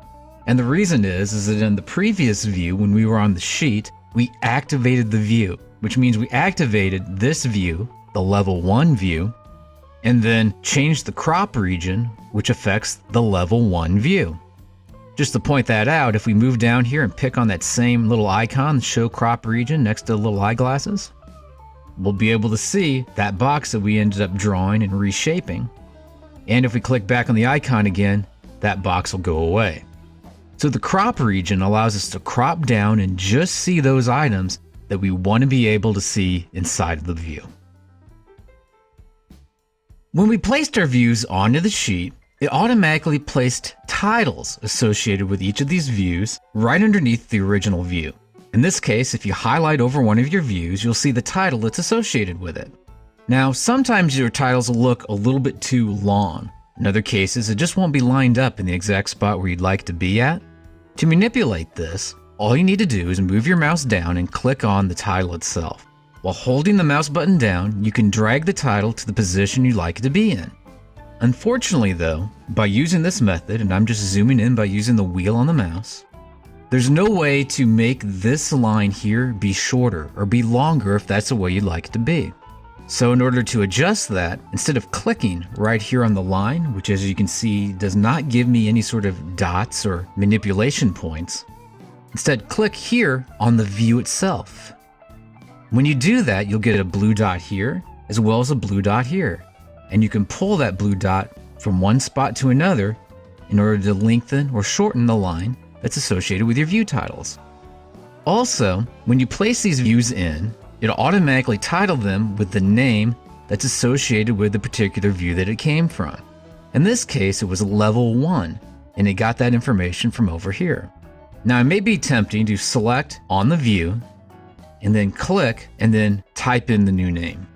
And sometimes that'll be okay, such as typing in first floor, and now I'm pressing enter. It'll ask, would you like to rename the corresponding level in views? If you say yes, it'll change that information over here. Just so that you can see it, go ahead and click on yes to that. And now you'll notice that it says first floor over here. Also, if we expand out the ceiling plans category, it'll also say first floor for the ceiling plans. Oftentimes that'll be just fine. But maybe we'd like this to read something a little bit different. Not just first floor, but maybe first floor plan. If this should be first floor, what we can do is click on the view again, go to its properties, scroll down, and then there'll be an option about midway down called Title on Sheet. If you type in something different here, such as first floor plan, and then move your mouse over into the drawing area, you'll see that it's now called first floor plan here, but back on the project browser, it'll still be called first floor. The reason is that whatever you have for title on sheet is an override for whatever is in the view name category. So anything that you have in that dialog box, that's what's going to show up for the title. One other thing to remember is that you're actually going to be best off to move your view to the spot you like it to be first. And that's before making any kind of modifications to the title. The reasoning behind this is, for instance, in this case I had the view up here in the corner. Then, if I select on the view, I'm going to come over here. I'm going to change this to be 1/4 inch equals 1 foot. When I do that, we can see that the view is now larger. The problem is though, is if I start to come down like this and try to center this in, we can see that the title is almost falling off of the sheet now. So even though we had moved it to adjust it the first time, we're now going to have to move it in order to adjust it a second time to the appropriate spot on the sheet. So as a result of that, always try to get this in the spot that you'd like to be on the sheet first, then make the adjustment second. Because if you move this title to be exactly where you think it should be first, then if you have to make any adjustments to your view after the fact, there's a very good chance you'll have to once again move that view title by clicking on it and dragging it to the appropriate location after the fact.